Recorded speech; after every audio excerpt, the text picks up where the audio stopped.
দেশে অনেকদিন থাকতে পারিনি, কি কারণে সে প্রসঙ্গে গেলাম না আপনাদের কম বেশি ধারণা আছে। তবে সারাক্ষণই দেশের সাথে আমার যোগাযোগ ছিল। এখানে একটি কথা বলেছেন, সেটি হচ্ছে যে আগামী দিন ফিউচারটা কেমন হবে।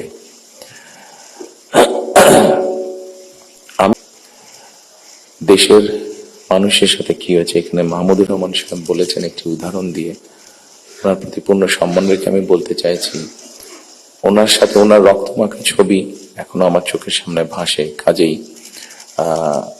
ওনার সাথে কি হয়েছে আমি যেমন জানি, রুহুল আমিন গাজী সাহেবের সাথে কি হয়েছে, যেভাবে উনি মৃত্যুবরণ করেছেন জেলের মধ্যে, সেটি আমি জানি। এবং হৃদয় বিদারক আমার জন্য হচ্ছে, সেটি হচ্ছে আমার মায়ের সাথে কি হয়েছে। কাজে এই ঘটনা যদি আমরা সকলে এসবগুলোকে এক করি, ছিলেন আপনারা, তারা অবশ্যই আমার থেকে একটু বেটার ভালো জানবেন।